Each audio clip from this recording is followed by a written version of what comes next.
demanding or what the market needs versus actually what's happening in professional sport and kind of what I've seen in my travels to the States and things. So basically, Absolute Performance, I'm representing Absolute Performance now, but I also own my own commercial gym, which is called S Gyms in Leeds, which anybody's welcome to kind of come up and have a look. We're a full commercial gym, we operate as any other gym operates, but what we do is we put an emphasis on correct technique, correct training. We've got a training system in place that allows members, general public members, to progress through a structured series of programs and ultimately to the point where, you know, everybody deadlifts in our gym and everybody squats and everybody's kind of patterns are pretty good, and you know, we don't teach Olympic lifting to these people, but we do borrow kind of a lot of the ethos from lifting. So kind of on to creating a world-class training facility. This is kind of a bit of a strapline that I'm banding around at the minute when we're talking to coaches. Coaches are asking me, kind of owners of professional sporting facilities, universities, are asking me, I want a world-class facility. They all seem to want a world-class facility. They're all jumping on the kind of Olympic legacy. We've all got athletes. We're wanting to push our S&C programs, wanting to push kind of sports science degrees. What's lacking is that they don't have the facilities to be able to deliver this kind of dream. So there's a lot of money in education at the minute, and it kind of seems to be the kind of sector to be in. Also as well, professional sports kind of switching on to this because it's been driven by university S&C coaches. The old guard is starting to kind of filter away now, and kind of you guys as S&C coaches are starting to come in and demand these types of facilities. That the internet has broken down a lot of barriers between us and the US, so kind of the cloak's now being lifted. We can see in real time what's going on in America, so you know, a lot of us are looking to people like Mike Boyle, Eric Cressy, Athletes Performance, and we're seeing these kind of big indoor S&C barns with turf, platforms, lines of racks. We can all kind of look at the universities and kind of see what facilities they've got at their disposal, and try and kind of emulate that to a certain extent, kind of without the budget and without the kind of massive need for huge kind of squad sports, which they have in the States. So just a few things that kind of I ask in consultation when I'm looking at designing a facility, kind of what space do we have available versus what space do you as coaches need to deliver your program. So everybody now kind of should be developing their own training style and coming at it with their own kind of system in mind that they wanted to kind of implement. And if you get the opportunity in a club where the kind of, you know, the funds are there and they say to you, right, develop the gym, that's your kind of moment in history to say, right, this is where my program now will leave a legacy, because I can set a facility up that allows me to run my athletes through that perhaps I couldn't do in the facility that we're currently in. So what space do you need as the coach? Do you need open space? Do you kind of, is it something that you require? Do you coach athletes en masse? Do you coach a team sport, for example, or are you working with individuals, so space is kind of not such a premium? What are the training requirements of the sport in question? So this touches back to kind of what we were talking about with Eddie, of weightlifting is now being used a lot more in sports conditioning, whereas it kind of was before, but maybe not properly. You know, maybe they did the odd kind of power exercise just as a token nod, but now it's being used exclusively as a training aid. So it's driving the demand for multiple racks and platforms as coaches try to emulate the US system, but also trying to bring in kind of the sports science. I mean, we're leading in sports science, I believe, in this country. Australia were, probably not so much now. I think we're kind of ahead of where they are in the States, because they have these fantastic gyms, but a lot of the conditioning that goes on there is garbage. You know, it's really, really, really badly executed. So if you have a demand for lots of barbells and lots of Olympic lifting, then obviously that's going to drive the style of facility versus a sport that might require the use of a lot of benches, kind of, you know, rowing, for example, has a lot of pro row benches, and you know, the space requirements are very, very different. You know, do you need to be able to run athletes through movement drills before you go into kind of weightlifting sessions? Do you need to be able to remove all the kit? Do you want a kind of quite a cluttered and tight gym, but everything's kind of worked out in little pods? Depends on the sport, depends on your coaching program, and ultimately kind of impacts on your facility. What equipment is essential for your successful S&C program. So again, if you come and say, look, glute hand benchers, this is something that I need, prone row benchers, this is something that we need, and I coach 20 people at a time and I need 10 people on prone row benchers because this is how I program, that's going to impact on what your gym is going to look like. Equally, if you need no kit because you teach everybody in kind of a CrossFit style, you know, I'm not saying that you should, but a lot of coaches, like with England Sevens and things, they favour a lot of circuit style, the England Sevens rugby, circuit style training because it just tends to suit their types of athletes. They're coming away from that now, but it's still kind of quite prevalent in their sport. From this, I'll kind of encourage the coach to create a wish list of equipment and their kind of dream facility. So I want to tap in, what are you trying to create here? What does it look like? Show me a picture of something that you like. What's on this kind of go for gold on this? If you had $1 million, what would you put your money into? Because a lot of this can be created by being creative and whittling out a lot of unnecessary kind of fluff that people think they need but they don't necessarily need. De-speccing certain types of equipment and up-speccing other certain types of equipment. For example, if you're big into Olympic weightlifting, a lot of coaches come in and they say, right, I want a legal competition set. We say, right, okay, wow, are you holding weightlifting competitions? They say, no, I want the best. They say, right, well, you don't actually need a competition set. You need a training set. Do you need do you need an IWF training set? Oh, I'm not quite sure. We just want the best one, the nice coloured ones. And when you start to question and answer, a lot of the coaches don't actually know necessarily what they actually need. They could have blown, £3,000 to £4,000 per weightlifting set and wanted 10 sets of kind of bars and plates, and blown their entire gym budget just on barbells. And then they're wanting 10 squat racks to go with them and 10 glute hand benches and da da da da. So we need to establish what do you actually physically need to execute your program properly. Establish the budget and then kind of work to create an essential list of equipment. So we've got the dream, we've got the budget, sometimes it's realistic, sometimes it's not. Twickenham, for example, the England rugby, price was never ever mentioned. It was never ever mentioned. Creating a world-class training facility was the whole driving factor behind what was going on. Looking forward to the kind of 2015 World Cup, they had to have the best facility. They never quibbled price on a thing. That's not to say that we went crazy and went overboard with things. We spec'd it out kind of correctly, but they've got the best of the best. But they've got what they need rather than necessarily what they wanted. That comes down to kind of specifying the equipment to suit the budget and the level of sport, so kind of touching on the kind of, the IWF training and competition sets. Is it needed if you need a lot of barbells? I'd probably say not, because there's a cheaper way of achieving this through de-speccing certain items, but equally having the right type of bars in there. CrossFit gyms are constantly guilty of buying cheap Chinese barbells that cost £100, and they'll happily smash barbells every month, and they'll replace the whole lot kind of every 3 to 4 months because the ends are falling out, because they won't invest in proper Olympic lifting bars. But really what they're not investing in is they're not forgetting the floor, they're not investing into the flooring. So they're dropping free weights and barbells onto concrete floors with kind of 10mm matting on top and smashing the bars to pieces, when they should be investing in flooring systems, Olympic lifting platforms, whatever kind of system they want to go down. Put the money into that and then protect the equipment that they're putting on top of it. But again, there's a halfway house between an IWF bar and a good quality, fast spinning CrossFit bar, if you like. It's called a CrossFit bar in the industry at the minute, because that seems to be where it goes. Okay, so this is typically what we find when we go into an elite sporting environment. This is typically what a gym looks like. Old style equipment, poor flooring. This is just horse matting that is kind of designed to go into stables and into milking parlours. It serves no purpose in a gym environment because it doesn't provide any protection. It's as hard as the floor that's beneath it. Lots of clutter, old iron discs, serve no function other than for bench pressing and kind of overhead pressing. Again, this type of material damages this flooring.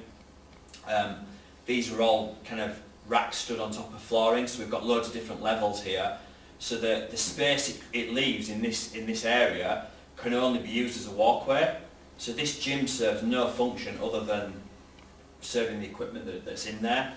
So when you've got something like, this is at Twickenham, so we've got the referees are based out of Twickenham. Their training is completely different to England women. England women's training is completely different to England sevens. England sevens is different to the first team, which is different to the 21s, which is different to the 18s. And they're all using this facility, and the staff use this as well. So they're trying to serve a lot of different types of athlete out of one facility that's just basically serving one need. I mean, don't get me wrong, there's a lot of good equipment in. There's a lot of kind of Alico lifting bars and plates and things, but you know, it wasn't the best. It wasn't really serving the need. You know, they've got this kind of, you know, parquet suspended aerobics flooring in there, which God knows what that was put in for, but it had holes and everything in it. So there's lack of free space, full of unused resistance machines. So it was full of kind of 2 leg extensions, 2 hamstring curls. You know, there was like, there's a seated shoulder press in there. Really old school methods of training, which, you know, I'm not saying they don't serve the purpose in some sports and some gyms, but in this particular environment with the coaching structure they've got in there and the sports science team that are in there, it was serving no purpose. So, you know, our task was to declutter the gym, bring in a lot more functional space was the driving thing, and spec the equipment up so that it was suitable for specification for their needs.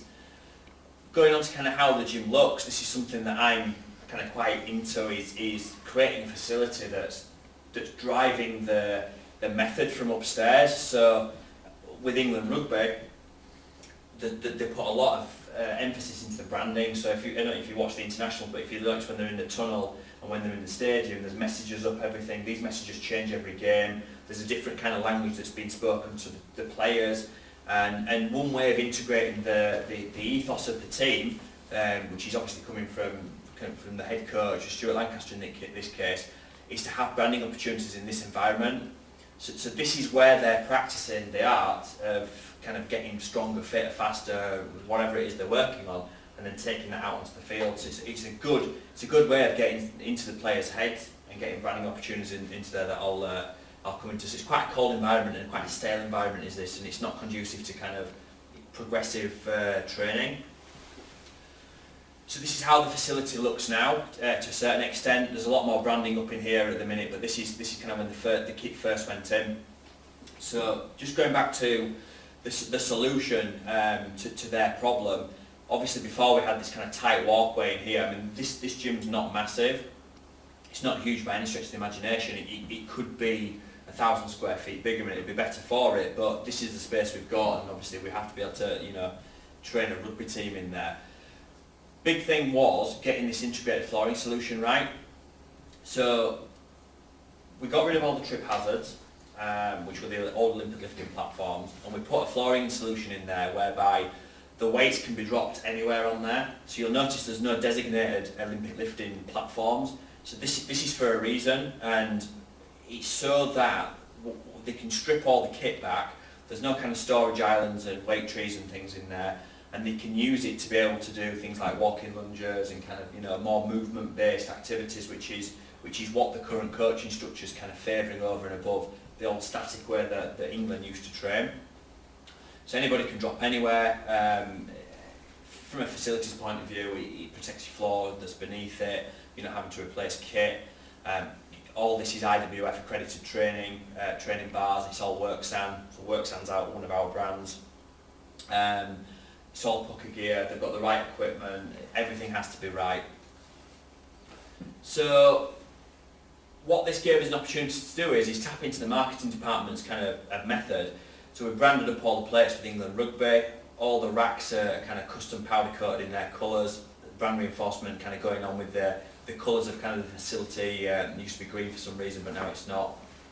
You know, these are just kind of little things that, if you're given the opportunity to develop a facility, this doesn't cost very much money at all to kind of put in there. But what it does is it gives a new respect for that space.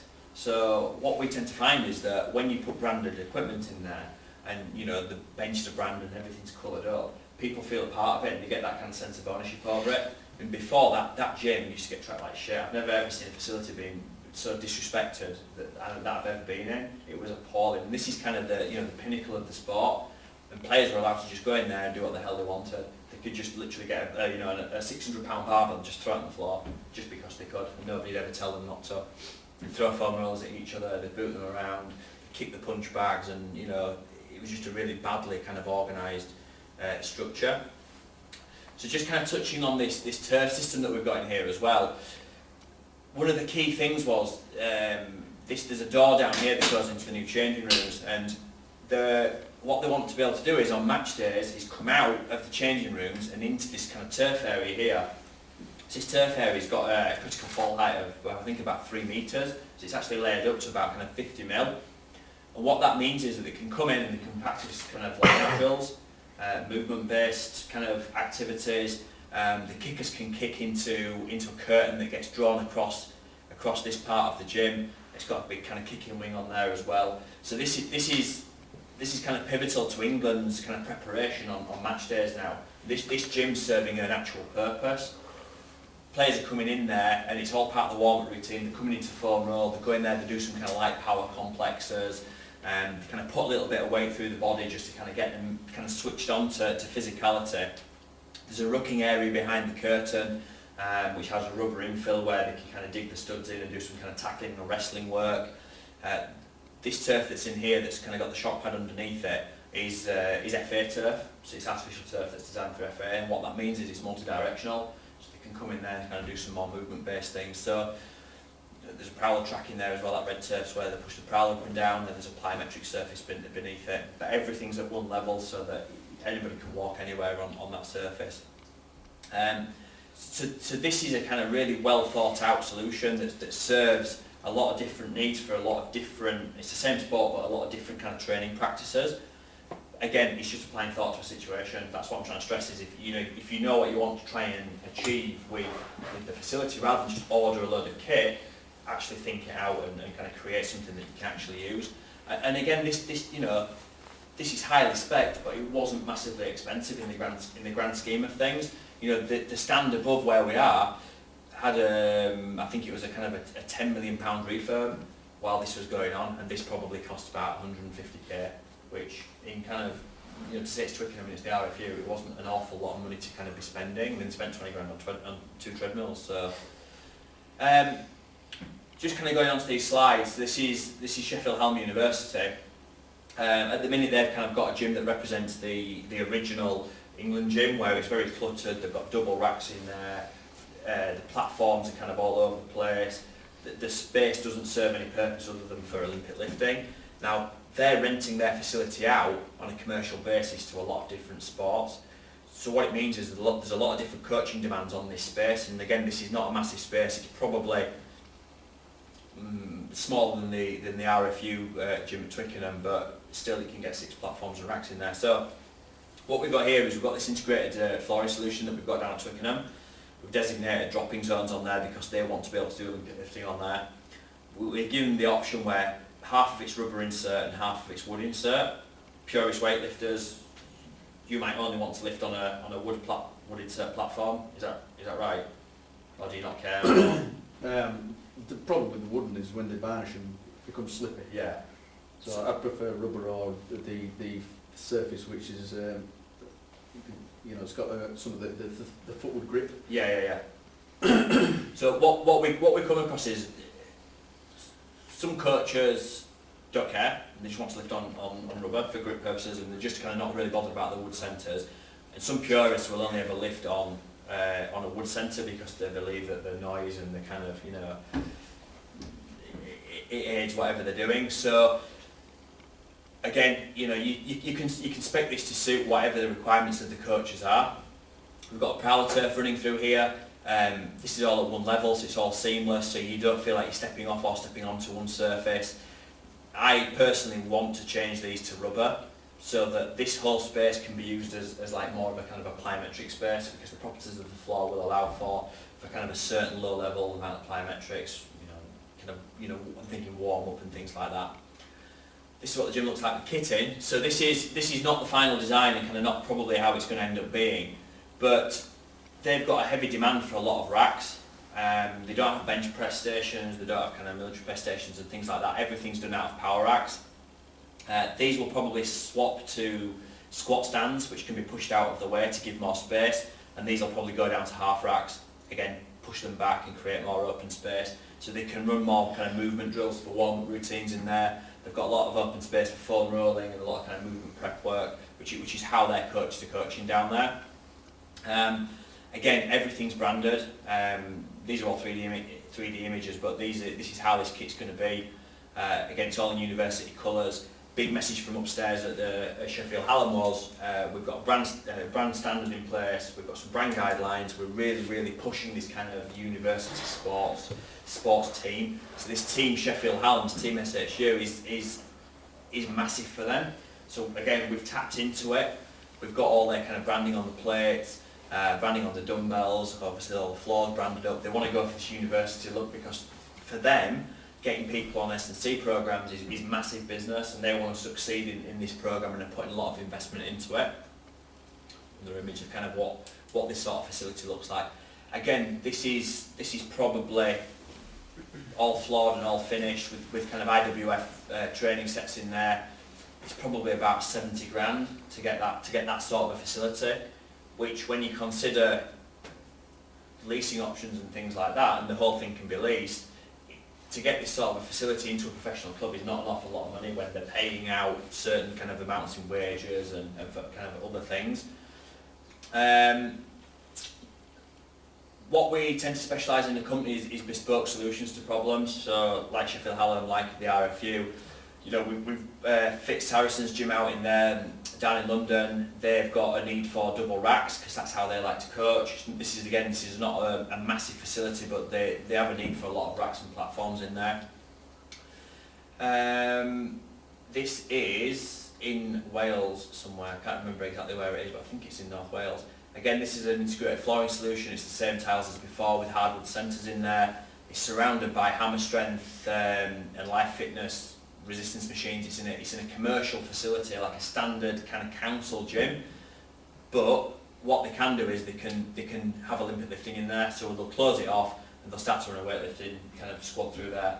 And again, it's just borrowing the facility and speccing it to suit whatever it is that you want to suit. Now, you know, this could be a corridor in a stadium, you know, stadium tunnel that's not used. It's just kind of under the ground where you could floor it out and you could have it as a gym, and it'd be relatively kind of cheap to get this sort of facility put together. So again, it doesn't have to all be in one space. You can be a bit creative with it. I know my brother, who's the S&C coach at Bradford Bulls, they've turfed out their corridor into the gym, and that's where their power track is. So you just got some indoor turf and put that down in there. Just moving on from sporting facilities into the commercial side of kind of S&C, and perhaps some of you are thinking, right, do I go down the professional sport route with my S&C career, or do I go down the private facility route? There are options on both counts. You know, like I was saying before, this type of training is in demand by the general public. You know, the general public is a lot more clued up than they once were, because a lot of people have done sports science degrees, a lot of people have kind of been exposed to correct training methods, a lot of people follow what's going on kind of in fitness, and when I opened this facility 3 years ago, I was very surprised by the level of knowledge that people displayed when they were coming into my facility, and it kind of caught me off guard a little bit, because it was probably sometimes a little bit more in the now than mine might have been. So I spotted as a kind of you know, as a businessman, if you like, and somebody that's been in the industry for 12, 13 years, that CrossFit's becoming bigger. People are buying into Olympic lifting, people are buying into athletic type training, people are looking to the States and kind of trying to emulate what's going on over there, and there's a need for this type of facility where people can kind of come and do this training. I was kind of pissed off with the way that the commercial gym market was going, in that it was full of shit PTs, it was really low level staff, and people weren't getting results, they were leaving, retention was kind of really poor. So I decided, right, well, I'm just going to open a facility, I design a gym, so why not just design my own gym with my own kind of system behind it. So I developed a training system, Went up to Mike Boyles, Eric Cressy, went up to see those guys, toured a lot of gyms in New York to kind of see what was going on in those, and just got an idea of what a training system looked like and how people worked through it. So we've got a templated programming system in here that we teach how coaches just coach this program. We modify the program to suit people's ability levels, and it works. You know, you've seen it, Nins, where you know Nins comes up quite a bit and does some training in there, and you've got Mrs. Smith, who you wouldn't think didn't play a sport or anything like that, doing kind of hip thrusts, and you know she runs through a foam rolling routine. She does turn-to squats to stands, and you know she's overhead pressing, but structurally very, very sound because she's been through a system and bought into it. And in probably 6 to 8 months of kind of training under our guidance, the results are massive, but they're hooked on it because obviously they're seeing results in very quick time. This is just another facility down in Wales, this is a private but commercially run facility at the Celtic Manor, the golf resort that's down there. This is hired out to professional sports teams. That's the idea behind it. But they also run their own kind of private S&C style training program through it. So they're big into kind of teaching their lifting down there. And this just kind of proves that with a few racks and some platforms and some turf and kind of over this side, the other side of the turf, there's more of a CrossFit style lifting centre in there. And they're just tapping into that private market, and they're doing it as like more of a PT system. This is just in an old kind of, I suppose it's like a golf store shed or something like that in the resort, and they've turned it into a gym. This wasn't particularly expensive. It's got works on racks and it's got works on platforms in there, and IWF training sets, which are not particularly cheap, but you don't have to have these. These are just this is just gym jewellery, is this? You know, it's a bit of vanity sometimes, a bit of coach's vanity that they want to get the nice gear in there, which is all well and good, but you don't have to spend that to that sort of level where you're spending $2.5–3 grand a set for a barbell set. Just going on to kind of customization, you know, this is just kind of something that we do where we can custom brand plates and we can custom brand pretty much anything to suit the facility that it's going into. So really, that just gives you an overview, a very brief overview of kind of what we're seeing as facility designers and what coaches are driving us to kind of try and develop for them. But kind of really, I'm here just to answer questions of, do you want to open your own gym? Where you're coaching? Do you want to develop a facility? Do you have a budget? Do you know what is it that's kind of puzzling you in the kind of strength and conditioning equipment industry or facility industry? I'll just answer those questions. So if anybody's got any. No. Fine. No money. Nobody's got any money. Kind of just on money, a lot of these things can, you know, like I've just priced some stuff up for Mark for here. 10 grand can buy you a lot of kit. Now 10 grand's a lot of money, don't get me wrong, but you know, if you break that down into a lease, into a commercial lease, you're probably talking like £300 a month.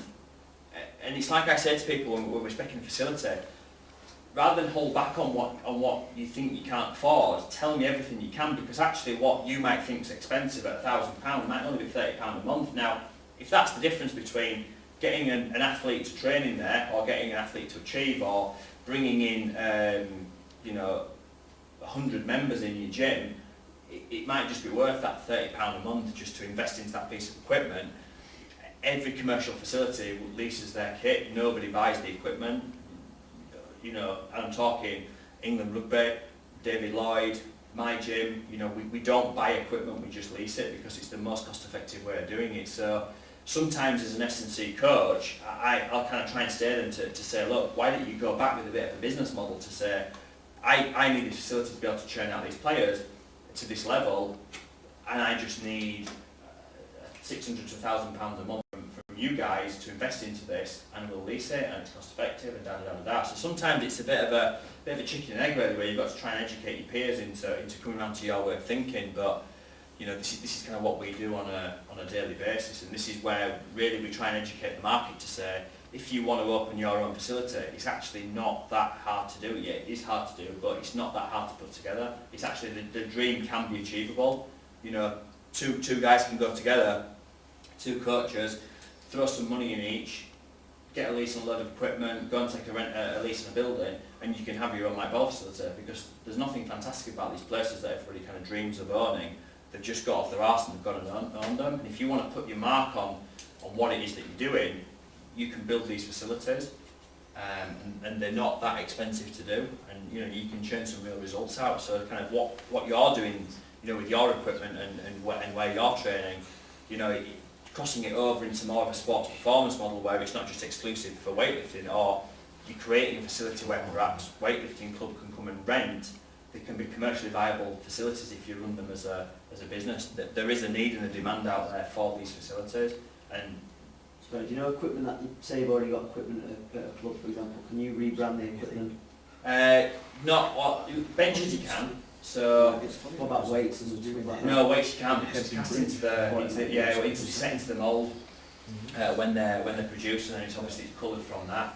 But things like bench upholstery, sweat wraps, repowder coating equipment, all that type of stuff, you can refurbish a lot of existing kit if it's in relatively good condition. It's quite easy to do. It's very effective, especially with kind of younger squads, because they buy into what you're doing. If you have a shitty old gym and the stuff's knackered, they treat it like shit too. And there's nothing you can do. You can never pull it out of that. Whereas opportunity, it stays good, yeah, because people put stuff back. And you know, England's the same. You know, it's exactly the same at that level, where nobody's got any respect if it looks like shit, but if it looks good, then they generally look after it. Something we do when we do a lot of schools and colleges is we go very heavy on the branding, because it gets the kids to buy into the facility, and you know, if they like the school brand, they want to wear their hoodie and they want to kind of have the emblem on, they buy into that programme then. So it's quite a powerful, you know, it's a bit of a gimmick, but it's a powerful gimmick, and it has a good crossover. Anybody else? You do a lot of schools then?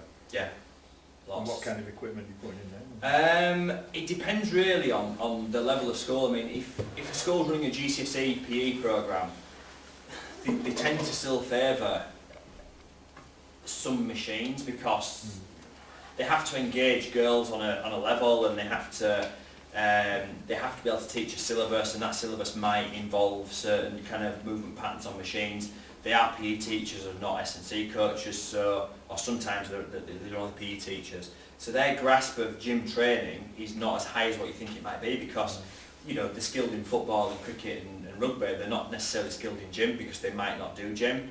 I mean, I did a refurbished Lawnswood School, very kind of simple, small gym. Again, branded it all up, nice red and black. But we put a rack of dumbbells in there, we put a rack of barbells in. The only static station they had was a bench press, and we took out a lot of the old kind of crappy machines and made it more free weight based. We put slam balls in there. We put like a wall ball station on that they could kind of, you know, do more plyometric work against. It just kind of stepped their training on, and I went in there and kind of developed a bit of a kind of an induction process and a training system so that the teachers could follow it, because they just want to be led. You know, they're not that clued up on this type of thing, but they're going more free weight based, and a lot of independent schools, like private schools, are going down the S&C route massively, because they're putting a huge importance on the rugby. So when they're a rugby school, they're now cutting on that we need this kit in, because they're getting proper S&C coaches to come in, either consultant coaches, or they're actually employing strength and conditioning coaches to train their squads of athletes. So they're starting at a much younger age with proper gym training. So the industry's moving quickly to this kind of more college system, where they're coming in on wage programs. They're just coming in too late, because they're coming in at 16, and you know, you've got to question the effectiveness of a teacher with limited access to kids and limited time with them, trying to run them through an S&C program. You're in that battle all the time. Whereas we need to get into them at a much younger age, and you know, into some of these private facilities where perhaps we can run junior programs or athletic development programs, get them into weights at a much younger age, and it becomes the norm then when they progress through school. Same at university level, you know, it's going very, very, very heavy into S&C now, and racks and platforms being the big thing. This is over the last 2 years, and before that it was kind of, there's not often you do that.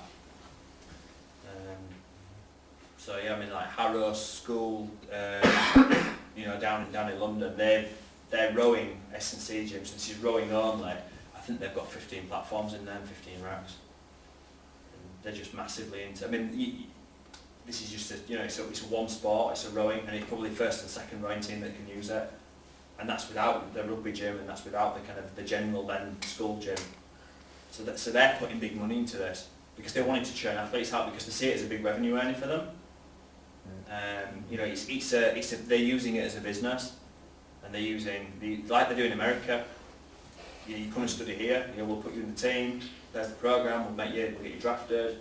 You know, that's the science behind it, I suppose. But it's happening, and you know, if anybody's wanting to open a facility, then you know, by all means, just kind of give me a ring on my mobile and come and see me, and come and look at my gym, and just come and see what we do. Come look at our training system. You know, take from it what you will, but I can show you how you can influence general gym goers into training better. Quite simply. Okay. Okay, thank you very much. Cheers, Matt.